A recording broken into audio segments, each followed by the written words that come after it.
What's up, guys? Welcome back to Diving into Basketball. Today's video, we're going to be talking about the guy who I think will either make or break Duke's season next year, Alex O'Connell. Now, Duke has a ton of talent coming in next year. We have Tre Jones, the little brother of Tyus Jones, who you may remember as that guy who won Duke a championship in 2015. We have R.J. Barrett, the top player in the country. We have Cameron Reddish, who's a great shooter. We have Zion Williamson, who I'm sure you've seen highlights of. And we have some really good returning players. We've got Marquise Bolden, the big guy in the middle blocking shots. We've got Javin DeLaurier, the defensive weapon on the wing. And the big guy is that we've got Alex O'Connell. So last season, O'Connell played 10.5 minutes a game. He scored a little over 3 points. He shot 49% from 3. And I think if Alex can put on enough weight that he can play 15 to 20 minutes a game in the ACC, that he is going to be the reason Duke either does really well next year, or if he can't put on that weight and can't play all these minutes, then he's going to be the reason Duke doesn't live up to expectations next year. And the reason for that is that I'm very confident that he is going to be Duke's best shooter next season. Now, the reason that him being Duke's best shooter next season is important is that Duke does not have a lot of great shooting coming in next year. R.J. Barrett seems to have the potential to shoot, but as of right now does not seem to really be a shooter. Zion Williamson is not a shooter. Whichever big man we might play, Javin or Marquise, are not shooters. Tre Jones might be a shooter, but I'm not completely convinced he will be. So basically, we're looking at Cameron Reddish, who cannot space the floor entirely by himself.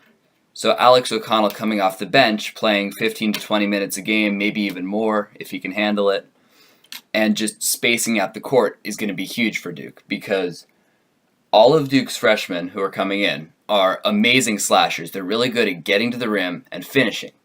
But in order to do that these days, you have to have spacing. I mean, this year from Duke, Wendell Carter and Marvin Bagley were okay court spacers, but they were much better in the paint, and so they were, at least one of them was always in the paint. And so Grayson Allen and Trevon Duval could not cut and drive as well as they should be able to. And so that might have been a lot of what held back Duke's season this year. And if we had another shooter out on the wing just waiting, that opens up the whole court for someone to operate in the low post, for people to slash to the rim.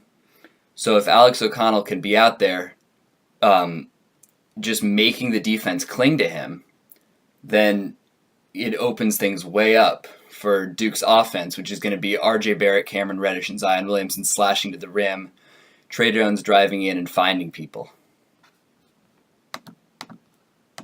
So if Alex O'Connell is able to play these minutes, this ends up giving Duke a death lineup, almost like the Golden State Warriors have, of Tre Jones, Cameron Reddish, R.J. Barrett, Alex O'Connell, and Zion Williamson.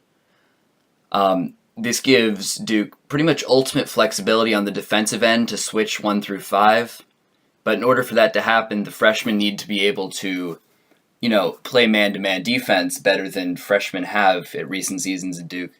And Alex O'Connell needs to be strong enough that he can, guard some of the bigger wings in the ACC, because the ACC has a lot of big guys that they'd love to throw at Alex O'Connell if he's playing these minutes without having put on weight.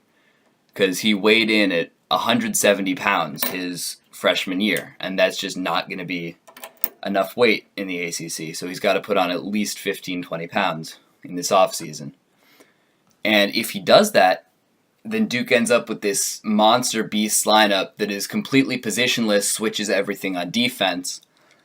And then on offense, everyone just does a little bit of everything. The court is wide open, and players just have more freedom to move the ball around, cut, improvise wildly, and that gets the offense going. But if Alex O'Connell isn't able to put on this weight, and then he isn't able to stay on the court, what ends up happening is the floor shrinks. You're always going to end up with 2 non-shooting bigs, Zion Williamson, Javin DeLaurier, and Marquise Bolden in the game. And so that means that R.J. Barrett is not going to be able to do what he does best, which is slashing to the rim, and he's going to end up having to settle for like mid-range jumpers, which analytics have proven are the worst shot in basketball. So to sum it all up, if Alex O'Connell can shoot and play, Duke does good. If Alex O'Connell can't shoot and play, Duke doesn't live up to the expectations. Anyway, I hope you guys enjoyed, and see you next time.